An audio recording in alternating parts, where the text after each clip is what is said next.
지난주 말씀의 제목이 다시 오 마이 갓. 지난주 제목 다시 산 소망으로 전체 주제가 생각하라고 다시 산 소망, 산 소망에 대한 말씀을 드렸고요.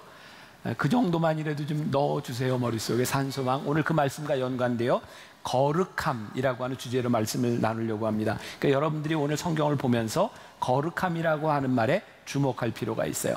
오늘 13절부터 말씀을 보고 있는데요, 13절이 이렇게 시작합니다. 그러므로. 자, 여러분들이 성경을 볼 때 접속사를 유심히 보면 말씀의 맥락을 잘 이해할 수 있습니다. 그러므로라고 하니까 이 전에 있는 말씀과 연관되었다라고 하는 것을 우리가 알 수 있죠. 그러니까 지난번 말씀을 알아야 되는 거예요. 우리가 이 세상에 나그네로 살아가며 산소망을 가지고 살아라. 그래서 베드로서 기자가 뭐라고 권면하냐면, 너희들이 이 세상에서 잠깐 근심할 수 있으나 고난 가운데 우리들이 오히려 기뻐할 수 있다. 그런 나그네로서 산소망을 가지고 있다. 이제 그러므로 너희들이 그렇게 살아가는데, 이제 그러므로 우리들이 어떻게 살아갈 것인가를 말씀하고 있는 거예요. 그래서 오늘 우리들에게 신앙인으로서의 자세, 주제를 이야기한다면 바로 거룩함에 대한 이야기를 하고 있는 거예요. 자, 그런 맥락을 가지고 13절과 14절을 다시 한번 읽어봅니다. 같이 보세요. 시작. 그러므로 너희 마음에 허리를 동이고 근신하여 예수 그리스도께서 나타나실 때에 너희에게 가져다 주실 은혜를 온전히 바랄지어다. 너희가 순종하는 자식처럼 전에 알지 못할 때에 따르던 너희 사욕을 본받지 말고. 자, 13절에 보니까 은혜를 온전히 바랄지어다 라고 되어 있어요. 언제 은혜를 바라라고 되어 있어요? 바로 그 앞에 예수 그리스도께서 나타나실 때에. 자, 이게 무슨 말일까요? 예수 그리스도께서 나타나실 때라고 하는 말은 우리들이 예수님을 만나게 될 때 이런 말이죠. 그러면 우리가 두 가지 가능성을 이야기할 수 있습니다. 지금 우리들이 살아가면서 하나님의 말씀의 약속을 믿고 살아가는데, 하나는 예수님께서 이 땅에 오시리라고 한 재림의 때죠. 종말의 때일 줄 몰라요. 또 하나의 종말이 있다면 개인적인 종말이죠. 혹시 여러분들 중에 난 죽어도 안 죽는다 손 들어보세요. 네, 우리 다 죽어요. 그러니까 우리가 이 세상을 떠나가게 되면 예수님을 만나게 될 거예요. 그러니까 예수님이 우리들에게 나타나실 때라고 하는 말은 우리들이 이 세상을 떠날 때라는 말일 수 있어요. 자, 그때 우리들이 온전히 주의 은혜를 바라라는 거예요. 우리가 주님 앞에 설 수 있는 것은 우리의 자격이 아니라 하나님의 은혜로 우리들이 하나님 앞에 설 수 있죠. 그러니까 온전히 은혜를 바라라. 그리고 바라라 라고 하는 이 말씀 가운데 저는 어떤 생각을 했냐면, 은혜는 두 가지 차원이 있잖아요. 하나님께서 이미 우리들에게 보편적으로 주신 은혜예요. 예수 그리스도를 우리들에게 주심으로 이미 은혜를 주셨어요. 근데 이 은혜를 우리들이 개인적인 은혜로, 나의 은혜로 받아들여야 되는 거죠. 그러니까 이 은혜가 나의 은혜가 되기 위하여 온전히 바랄지어다. 자, 이런 말씀을 우리들이 이제 풀어가게 될 거고요. 그리고 13절 말씀에 너희 마음의 허리를 동이고 근신하여. 예수 그리스도를 바라는데 어떡하라고요? 너희 마음의 허리를 동이고 근신하여. 여러분, 이 말씀이 좀 이해가 되세요? 마음의 허리를 동이고, 이게 무슨 말일까? 저는 목사니까 그렇다 이 얘기해도 좋고, 요즘은 여러분들이 얼마든지 찾아서 볼 수 있어요. 말씀이 잘 이해가 안 되면 저는 몇 가지 성경을 같이 보는데, 그 중에 하나가 이제 영어 성경에 NIV라고 하는 성경이 있고요. 이걸 조금 더 쉽게 풀어놓은 유진 피터슨의 메시지 성경도 있습니다. 이것은 영어판도 있고 한국어판도 있어요. 말씀해 보니까 NIV 성경에 이렇게 표현이 되어 있더라고요. 영어로. 제가 좀 잘 읽어드리면 좋을 텐데, Prepare your mind for action 이라고 되어 있어요. 너의 마음을 준비해라. 무언가 행동을 위해 준비하라는 거죠. Be self-controlled. 너 자신을 잘 이렇게 컨트롤해서 준비해라.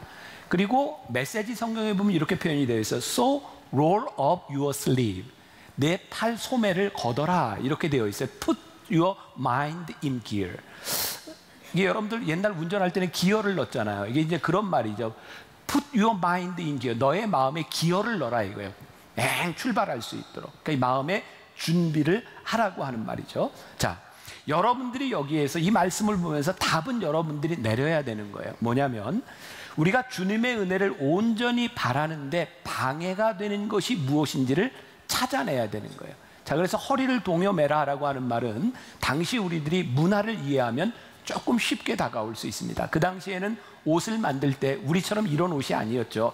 단추가 있고 자크가 있고 이런 것이 아니고요.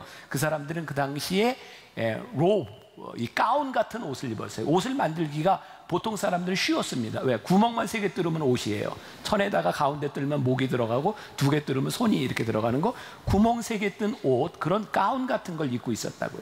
그러니까 활동하는 게 얼마나 불편했겠어요. 그러니까 올바른 활동을 위해서 그 사람들이 뭐를 해야 돼요? 허리를 동여매야 되는 거예요.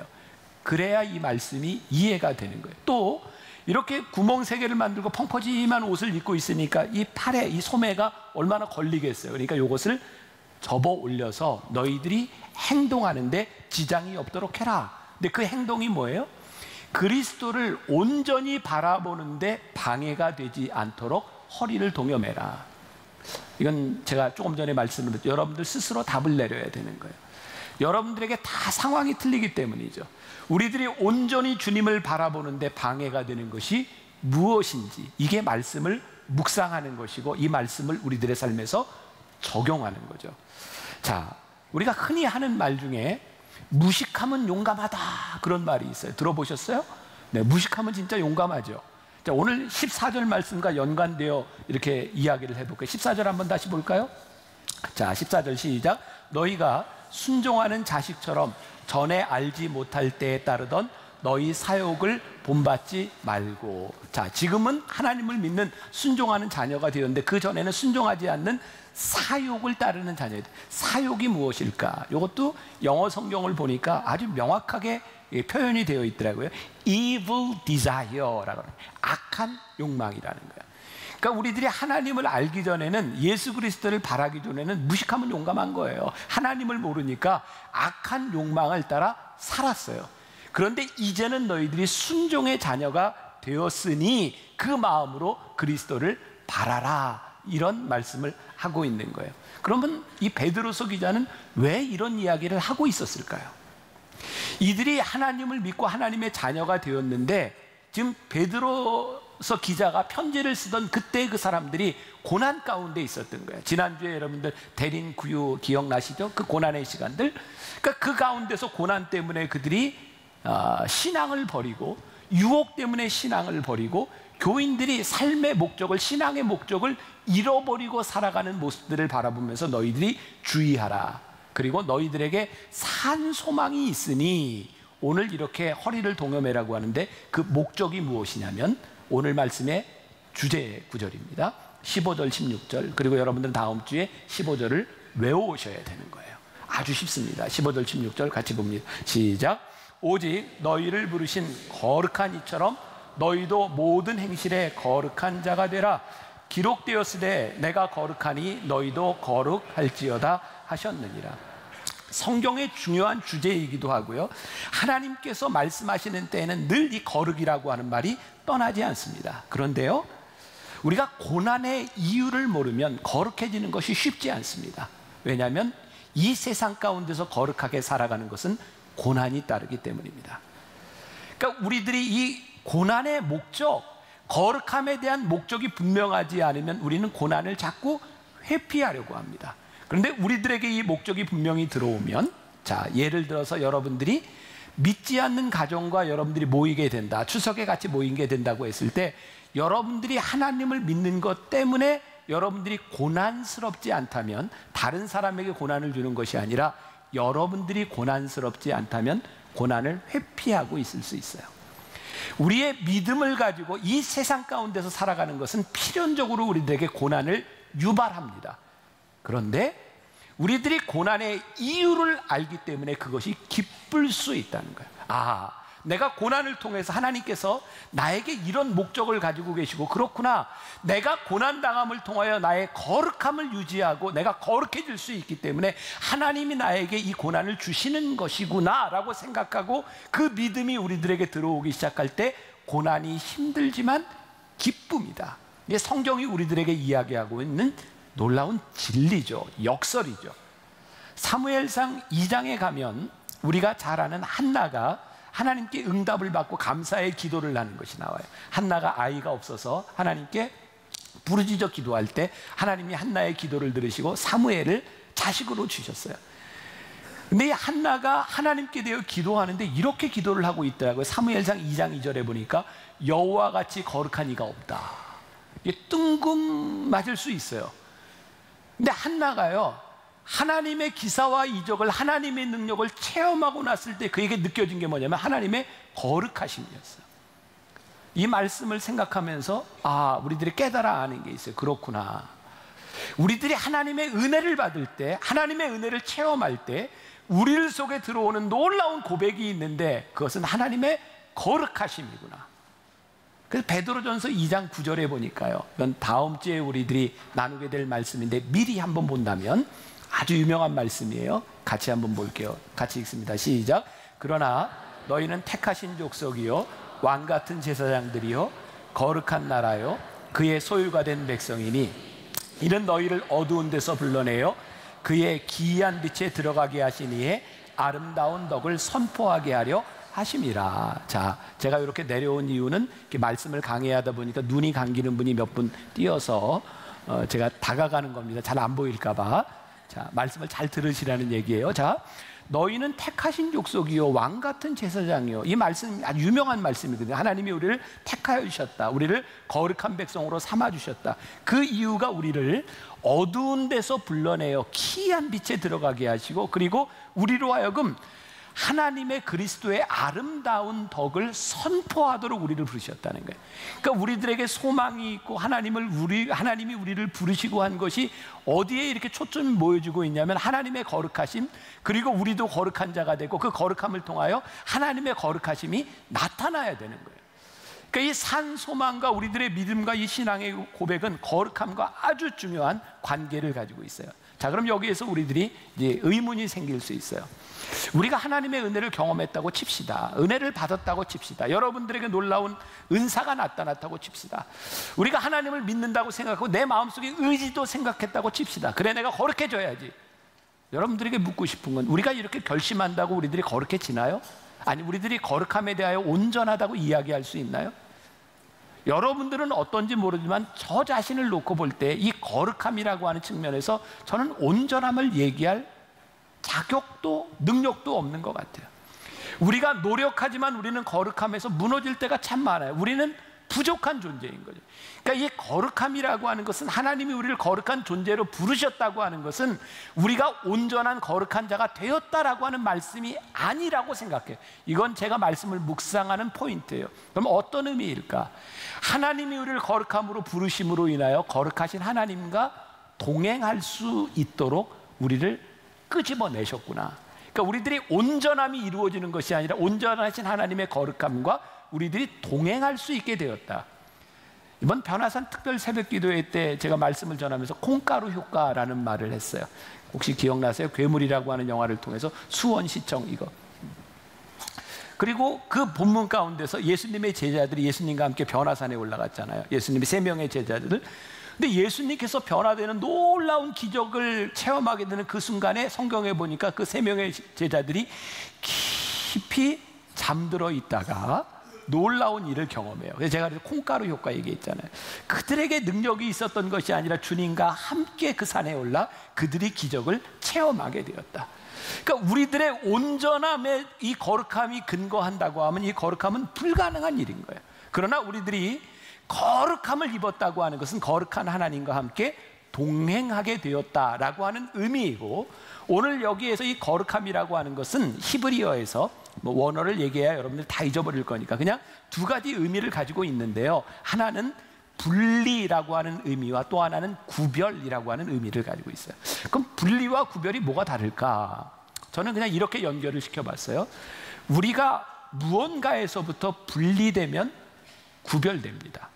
자, 그럼 분리라고 하는 의미가 무엇일까? 그동안 우리는 교회에서 어쩌면 잘못된 가르침을 받았는지 몰라요. 우리는 세상과 분리된다고 하는 것을 뭐라고 생각하냐면, 저 세상은 죄악되고 우리는 죄악되지 않으니 세상을 향해 우리들이 때로는 정죄해요. 무섭게 비판하기도 해요. 무섭게 배타적이 되기도 해요.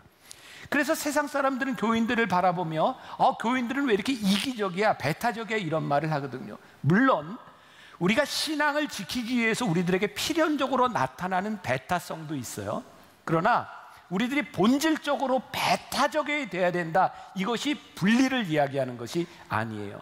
저는 이 분리를 초월이라고 이야기하거든요. 그런 생각을 하거든요.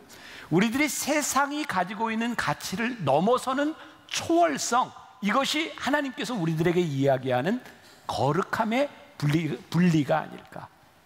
요즘 한국 교회 안에 제일 큰 이슈가 되는 것 중에 하나가 지금 동성애에 대한 문제, 또 이렇게 양성평등에 대한 문제. 저는 분명히 그런 믿음을 가지고 있어요. 하나님께서 우리들에게 법을 주시고 우리들에게 자연적인 이치를 주시고 이 땅을 다스리실 때 하나님의 뜻을 벗어나는 것은 하나님이 틀림없이 심판하세요. 그러니까 여러분들 동성연애나 이런 것들을 우리가 용인하거나 그것이 법적으로 된다, 이것은 아니에요. 하나님이 그것을 허락하시지 않아요. 그런데 우리들이 동성연애나 이런 사람들에 대하여 우리들이 비판하고 배타적이 되고 분리가 되는 것이 단순히 말로 되는 것이 아니라 우리들에게 초월적인 삶이 드러나야 되지 않을까. 그러니까 신앙을 가지지 않은 사람들이 우리 신앙인의 모습을 바라보며 저 사람들은 배타적인 사람이 아니라 초월적인 사람이야. 여러분들이 여러분들의 삶의 공동체 안에서 거룩하게 분리가 된다고 하는 것은 누군가에게 배타성을 주장하는 것이 아니라 우리들이 어떻게 이 세상 안에서 초월적인 삶을 살아가는가. 그러니까 힘든 거죠. 우리가 누군가를 정죄하는 것으로 끝난다면 우리들이 그렇게 힘들 이유가 없어요. 그런데 우리들이 초월적인 삶을 살아가는 것은 그렇게 쉬운 일이 아닌 거죠. 모르겠어요. 남들이 저한테 너무 인간적이다 이렇게 말을 할지 모르지만 저는 신앙은 우리들에게 신앙이 있기 때문에 이 세상 사람들과 비교했을 때 도덕적 우월성이 드러나야 된다고 생각해요. 제가 미국에 있으면서 참 많이 들었던 게요, 동성연애자들에 대해서 이런 얘기를 해요. 여러분, 샌프란시스코, 시드니, 동성연애자들이 제일 많은 도시입니다. 뭐라고 얘기하냐면 그 사람들이 나이스하다는 거예요. 깨끗하다는 거예요. 이 세상 사람들이요, 우리를 바라보며 하나님의 거룩하심을 나타내는데 우리들의 말의 배타성이 아니라 하나님을 믿기 때문에 도덕적 우월성이 드러나야 합니다. 그래서 거룩함으로 살아가는 것은 쉬운 일이 아니에요. 그래서 이 거룩하라고 하는 것, 우리들이 때때로 이 세상에서 고난받을 수 있는 일이죠. 또 오늘 말씀 가운데 온전히라고 하는 말이 13절에 등장하고 있죠. 은혜를 온전히 바랄지어다. 여기에 여러분들이 한번 이렇게 표시를 해놓고 온전히라고 하는 말을 묵상해 보세요. 그럼 뭐 영어로 그냥 fully, all 이런 말이거든요. 성경에는요, 거룩함을 체험했던 우리 신앙의 선배들의 이야기가 나와요. 그 중에 하나가 이사야죠. 하나님께서 이사야를 부르셨어요. 이사야가 하나님을 만났을 때 거룩의 체험을 하죠. 거룩하다, 거룩하다, 거룩하다, 만군의 여호와여. 거룩하신 하나님 앞에서 이사야가 뭐라고 이야기하냐면 화로다 나로 망하게 되었도다. 왜? 거룩하신 하나님 앞에서 그는 하나님의 말씀을 전할 자격이 없는 거예요. 그랬더니 하나님께서 이사야의 입술을 숯불로 지져서 사용하세요. 이건 굉장히 상징적인 의미가 있는 겁니다. 숯불을 지진다고 말이 거룩해지나요? 이 말은 무엇일까요? 그의 생각, 그의 입으로 나오는, 그의 마음에서부터 나오는 모든 것들을 하나님께서 거룩하게 바꾸셨다는 거예요. 그러니까 여러분들, 거룩함이라고 하는 건 이사야가 선지자로 쓰임받는 데 있어서 하나님께서 그의 입술을 숯불로 지지셨다, 그의 입으로 나오는 것을 온전히 깨끗게 하셨다, 그런 의미가 아닐까요? 저는 그렇게 생각을 해요. 출애굽기 3장에 보면 모세가 하나님께 부르심을 받아요. 시내산에서 가시나무 덤불 가운데서, 불인데 타지 않는 불 가운데서 하나님이 모세를 부르시죠. 모세야, 모세야. 하나님께서 모세를 부르시고 이렇게 말씀하십니다. 모세야, 내가 선 곳은 거룩한 땅이니 내 발에서 신을 벗어라. 신을 벗는다고 하는 것은 또 우리들이 굉장히 상징적인 의미를 가지고 있는 거죠. 그가 지금까지 살아왔던 인생의 족적, 그가 밟아왔던 삶, 그것을 벗어버리라는 거예요. 이제부터 내가 의지하고 내가 살아왔던 과거의 모든 것을 온전히 벗어버리고 하나님 앞에 신을 벗고 다시 서라. 온전히 새로운 존재로 서러가는 것이죠. Fully, all. 온전히 우리들이 바라는 것, 그렇지 않으면 우리들이 거룩해질 수 없다. 우리들이 거룩하게 살지 못하는, 거룩함에 늘 장애가 되는 것 중에 하나는 우리의 거룩함이 늘 부분적이기 때문인 것 같아요. 꼭 기억하세요. 부분적이라고 하는 것, 대충이라고 하는 것, 우리들이 대충 거룩하죠. 우리들은요, 우리들의 자의적인 판단을 가지고 이쯤이면 된다고 생각하죠. 근데 성경은 뭐라고 얘기하고 있어요? 그리스도를 온전히 바라라. 근데 우리는 대충 바랍니다. 관행이라고 하는 이름으로 우리는 대충 바라봅니다. 예를 들어 볼게요. 지금 요즘 세대는 잘 이해가 되지 않습니다. 요즘은 이제 TV라고 하는 것들이 프로그램, 시간대 이런 의미가 다 사라졌죠. 왜? 요즘은 젊은이들이 자기가 원하고 싶은 시간에 보고 싶은 장소에서 아무 때나 볼 수 있는 때가 되었기 때문에 이제 세상이 완전히 바뀌었죠. 근데 우리 세대, 제가 처음 목회를 하던 때 90년대 초반, 80년대 말, 제가 군목 시절이었는데 그때는 목회를 하는데 제일 큰 경쟁자가 뭐냐면 주말 드라마였거든요. 그때는 또 모든 교회가 저녁 예배가 다 있었고, 저녁 예배는 중직자가 되면 거의 다 나오는 게 당연했잖아요. 지금도 안 잊어버려요. 목욕탕집 남자들. 그게 얼마나 그 유행했던 그 드라마인지요. 이렇게 뭐 집사, 권사, 중직자들이 교회 나오는데 목욕탕집 남자를 볼 것이냐, 저녁 예배를 나올 것이냐, 그게 갈등의 시절이 있었다고요. 그런가 하면 우리 남자들에게 있어서는 그 한국 시리즈, 야구, 그리고 또 축구 경기 중요한 날도 왜 꼭 예배 시간에 이렇게 걸리는지 몰라요. 제가 한국 시리즈 할 때 이제 그런 이야기 많이 들었죠. 이제 예배를 나올 거냐 말 거냐 하는데 남자들이 이렇게 잠깐만 오늘 누가 던지는지, 누가 투수인지 보고, 또 하나 그거 가지고 안 되고 오늘 누가 설교하는지 보고 갈까 말까를 생각하는 거죠. 그럼 이게 굉장히, 제가 예를 드는 거예요. 얼마나 비본질적인 겁니까? 사실은 우리들이 예배를 드릴 것이냐 말 것이냐에 대한 문제지, 오늘 누가 던지느냐에 대한 문제도 아니고 오늘 누가 설교를 하느냐에 대한 문제도 아니거든요. 그것은 우리들의 자의적인 판단에서 이루어집니다. 근데 우리는요, 많은 부분에서 우리의 신앙을 자의적 판단에서 하고 있다는 거예요. 그리고 우리는 내가 알고 있는 지식, 내가 알고 있는 기준을 가지고 삼을 때가 많이 있어요. 또 하나 예를 들어 볼게요. 어떤 남자가요, 이렇게 약국에 들어가서 약사에게 이야기를 합니다. 딸꾹질이 아주 심한데 딸꾹질 먹는 약을 좀 주세요. 그랬더니 약사가 알겠습니다. 그래서 이렇게 딱 뒤로 돌아서 약을 찾으러 가는 척 하다 갑자기 이 남자의 뺨을 때린 거예요. 깜짝 놀란 거죠. 왜 그랬는지 아시겠죠? 딸꾹질을 멈추게 하려면 이렇게 놀라게 하면 되는 거잖아요. 이 사람이 딱 뺨을 맞았는데 약사가 얘기하는 거죠. 멎었죠? 그랬더니 이 남자가 제가 아니고 제 아내인데요.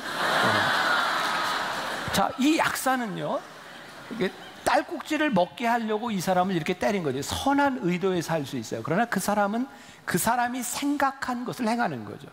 여러분 보세요. 우리들의 삶에 적용해 볼까요? 우리가 옳다고 생각하는 기준들은 늘 자의적이에요. 그리고 우리들은, 저는 이제 이 나라와 이 민족을 생각하면서, 혹시 여러분들이 이건 정치적으로 절대로 해석하지 마세요. 요즘 이제 청문회를 보면서 전 이번 정권뿐만 아니라 우리는 전 정권에도, 그 전 정권에도, 아마 다음 정권에도 동일한 일들을 경험하게 될 거예요. 참 우리 마음 아프지 않아요? 우리는 어떻게 청문회 때마다 이런 일들을 경험해야 되는가? 누군가를 심하게 비판했던 사람이 그 자리에 서서 비판을 받는 것들을 바라보며 우리는 왜 저 자리에 서 있는 사람들을 봐야 되는가? 그리고 그렇게 비판했던 사람들이 그 기준에서 자신을 보지 못하는 것을 바라보면서 저는 진보, 보수, 이데올로기, 이념에 대한 문제가 아니라 인간이 가지고 있는 본질적인 악함에 대한 문제라고 생각해요. 그러면서 제가 이 말씀을 묵상하고 준비하면서, 하나님, 정말 하나님의 말씀이 소망이고 교회가 이 땅의 소망인 것은 하나님 이대로 이렇게 흘러가는 이 세상의 이 흐름 가운데 정말 소망이 없는 것 같습니다. 우리가 하나님의 말씀으로 거룩한 사람이 되지 않고 하나님의 말씀에 서는 사람이 되지 않는다면 우리는 늘 자의적인 판단, 그게 내로남불이죠. 나는 괜찮은 거예요. 이 고리를 어떻게 끊어갈 수 있을까요? 어제 신문에 보니까 그런 기사가 났더라고요. 예를 들면 지금 정권에서 이제 특목고, 외고 이런 거를 다 없애자고 주장하는 지금 고위직에 있는 사람들의 자녀들이 다 외고 특목고 출신인 거예요. 너무너무 놀랍지 않아요? 집값을 잡겠다고 하는 고위공직자들이 살고 있는 집값이 제일 많이 오르는 거예요. 여러분, 이것이 이번 정권에서만 문제일까요? 저는 다음 정권에도 동일한 일이 반복되리라고 보는 거예요. 사람은요, 자기의 기준 앞에 서면 자기의 판단 앞에 서면 누구도 온전해질 수 없는 거예요.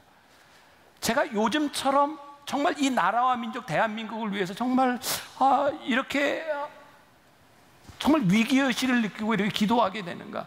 하나님, 우리가 어떻게 앞으로 이 정권이 바뀐다고 해결될 문제가 아니라 우리들이 가지고 있는 인간 심성에 대한 문제인 거예요.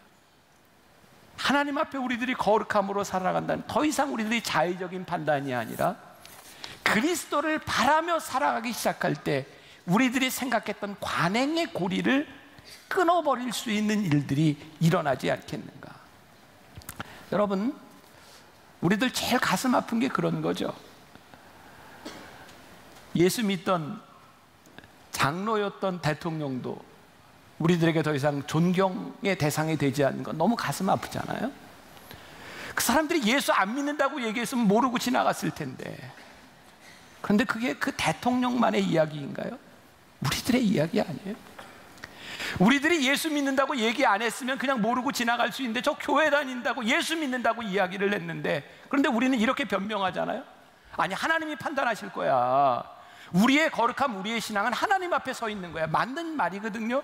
우리의 신앙은 하나님 앞에 서 있어요. 우리가 만일 사람들에게 잘 보이려고 신앙생활을 한다면 그건 위선이죠. 그러니까 우리의 신앙은 분명히 하나님과의 관계 속에 있는 것이 맞는데, 이건 제가 한 말이지만 여러분들이 기억해도 될 만한 멋진 말이니까 꼭 기억하세요. 우리의 거룩이 하나님 앞에서 거룩인 것은 분명하지만 이 거룩이 증명되는 것은 사람들 앞에서 증명되는 거예요. 여러분들이 하나님 앞에서 거룩하면 그 거룩함이 사람들 앞에서 그렇게 벗어나지 않아요. 그런데 우리는 하나님 앞에서 거룩하다고 하는 자의적 판단과 우리의 생각을 가지고 사람들 앞에 거룩하지 못한 것들을 그렇게 쉽게 생각한다는 거예요. 기억하세요? 이번에 여러분들 가족들과 함께 만났을 때 여러분들이 적어도 하나님을 예배드리는 사람, 우리들이 하나님 앞에 거룩한 사람이라면 우리의 거룩이 사람들 앞에서 드러나고 증명되는 것이라는 것을 우리들이 잊으면 안 돼요. 자, 이 거룩함, 우리들이 하나님 앞에 거룩하기 위해서는 우리들이 지켜야 될 것들이 있어요. 그것은 경외심이고요, 두려움이기도 해요. 하나님은 너무나 좋은 분이시고 너무너무 좋으신 분이신데 그분은 우리들이 알아야 돼요. 어떤 분이신지를. 제가 지난해 부산에 제가 가르치고 있는 대학원생들을 데리고 이렇게 필드 트립을 갔고요. 거기서 이제 동백섬을 이렇게 좀 걷게 되었어요. 부산의 동백섬 참 예쁘잖아요. 거기 가는데 이 바닷가에는 이렇게 계단들도 만들어 놓고 참 좋은데, 이렇게 걷는데 끝쪽에 이렇게 선이 하나 있는데 거기에 이렇게 팻말이 붙어 있더라고요. 이곳을 넘어가지 마시오. 근데 그거를 보고 있는데 한 남자가 그걸 또 넘어가고 있더라고요. 참 신기하죠. 넘어가지 말라는데 꼭 넘어가서 사고를 당하는 사람들이 있어요.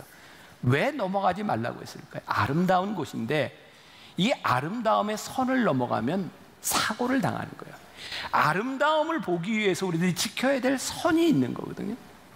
우리들이 하나님의 거룩하심을 우리들이 맛볼 때 우리들이 넘어가지 말아야 될 선이 있어요. 그분은 경외심을 가지고 우리들이 지켜야 될 것들이 있는데, 그것이 뭐냐면 하나님의 거룩함을 훼손하지 말라는 거예요. 기억하세요. 하나님의 거룩함을 훼손한다는 것이 무엇일까요? 우리의 행동으로 인하여 하나님이 욕을 먹으면 하나님의 거룩하심이 훼손되는 거예요.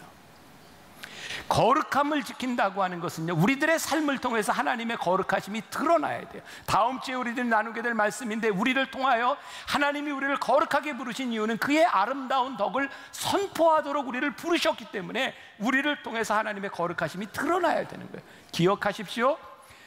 우리가 하는 일을 통하여 하나님의 거룩하심이 욕을 먹을 때, 하나님이 욕을 먹을 때 하나님의 거룩하심을 훼손하고 있다는 것.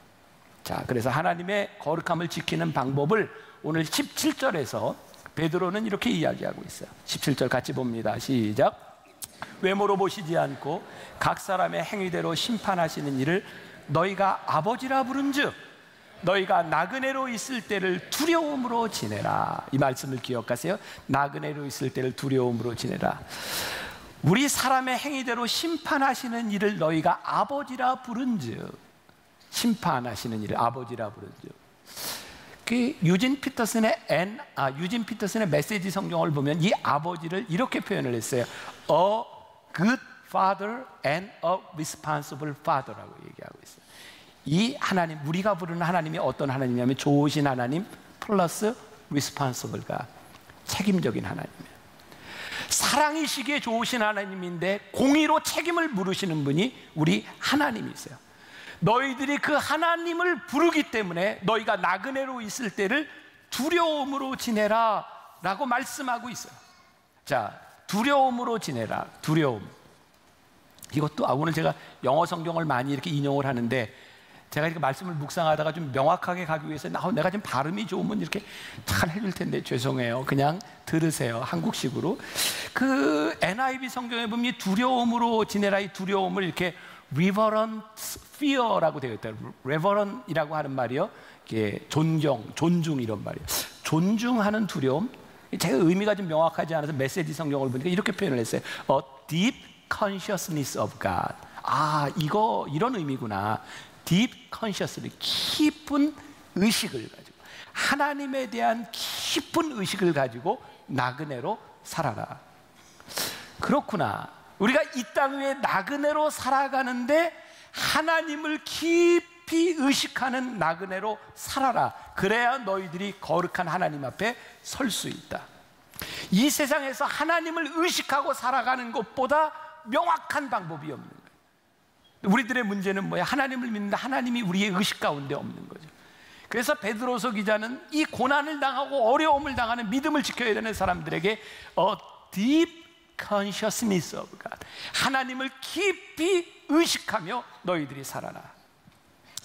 이 말씀은 11주 동안 제가 설교한 이 설교 원고를 우리 평신도 묵상팀에게 이렇게 나누어 주고, 이 말씀을 보면 여러분들 어떤 묵상을 했는지 묵상을 한번 나눠봅시다. 그래서 저에게 피드백이 오고 있어요. 그중에 한 분이 이런 글을 나누어 주셨는데 여러분들의 이야기일 것 같아요. 제가 이제 설교 원고 중에 헬스클럽에 가장 잘 가는 때가 언제일까? 사람들이 제일 많이 등록하는 때가 언제일까? 이렇게 이제 원고를 썼는데, 여러분 사람들이 헬스클럽에 언제 제일 많이 등록할까요? 여름 휴가철 2-3개월 전에. 이유는 아시죠? 휴가철이 오면 내 몸을 보여줘야 되는 때가 오기 때문에 사람들이 헬스클럽에 제일 많이 갑니다. 이런 내용을 보다가 이런 묵상글을 주셨어요. 한번 읽어드릴게요. 여름이 되니 옷 입는 것이 신경 쓰인다. 겨울이면 두툼하게 가려지는 옷들로 신경 쓰지 않던 부분들이 신경 쓰이기 때문이다. 그래서 운동도 더 열심히 하려 하고, 저녁에 되도록 과식하지 않으려고 하고, 간식으로 먹는 과자나 빵도 그 칼로리가 얼마나 되는지 살펴보게 된다. 물론 맛있으면 칼로리는 다시 없애면 되는 거라 생각하고 먹어버리지만, 또 그런 진리의 말이 있죠. 맛있으면 칼로리가 제로라고. 아이들 간식도 칼로리를 보게 되고 내가 하루 먹은 것에 칼로리도 생각하게 된다. 문득 드는 생각, 이렇게 외모가 신경 쓰여 먹는 것에 칼로리를 체크하면서 나의 영적인 상태는 그 정도 체크하는가 돌아보게 된다. 새벽에 기도하고 큐티하는 것으로 일상에 묻혀 지내다가 문득 다시 말씀을 상기하고 하나님께 여쭙기도 하지만, 아무래도 삼시세끼에 수시로 먹는 간식을 돌아보는 칼로리 계산보다는 그 횟수가 덜한 것 같다. 사람의 눈을 이리 신경 쓰면서 정작 하나님의 눈에는 둔감한 나를 보면서 내가 만약 모든 언행에 칼로리 계산하듯 하나님의 마음과 뜻에 기준하여 합당한 것만 취하고 말하고 행동한다면 어떨까 생각해 본다. 당연히 하나님의 딸로 훌륭할 것이고 넘어지는 횟수도 엄청 줄어들 것이다. 하나님은 그 행위대로 심판하시되 반드시 하는 분이시니 나의 영적인 것을 늘 두려움으로 준비하며 지내야겠다. 내 몸에 군사를 빼고 빼다가 안 되는 것을 옷으로 가리는 그 정성으로 내 영적인 부분도 관리하고 두려움으로 경계해야겠다. 저도 이 글을 들으면서 내가 정말 칼로리 계산하는 것만큼도 하나님을 의식하지 못하고 살아가는구나. 그러니까 순례자의 길을 가는데, 순례자는 두 가지, 순례자는 나그네라고 하는 말이죠. 여행객을 생각해 보세요. 두 종류의 사람이 있는 것 같아요. 여행을 하다가 나는 여기에 다시는 안 올 거니까 내가 대충 개판을 쳐놓고 가도 돼. 그래서 막 지저분하게 해놓고 그 자리를 뜨는 사람이 있는가 하면, 내가 왔던 이 삶의 흔적은 나니 내가 정리해 놓고 가겠다는 사람이 있어요. 우리가 이 세상을 살아가는 나그네라고 말씀을 하고 있어요. 만일 우리들이 이 살아가는 것이 끝이라면, 하나님을 의식하고 살아가는 삶이 아니라면 우리들의 살아가는 삶의 행동에 대하여 아무 신경 쓸 필요가 없어요.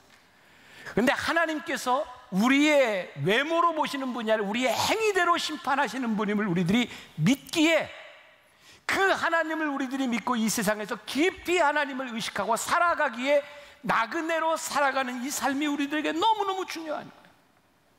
그래서 베드로서 기자는 끊임없이 우리들에게 나그네 의식을 이야기하고 있는 거예요. 너희가 본향을 향해 가고 있는 나그네라고 하는 우리들에게 말씀하고 있고, 그것이 너희를 지켜주는 것이다. 우리가 잘 아는 말씀, 베드로전서 1장 24절 말씀 보세요.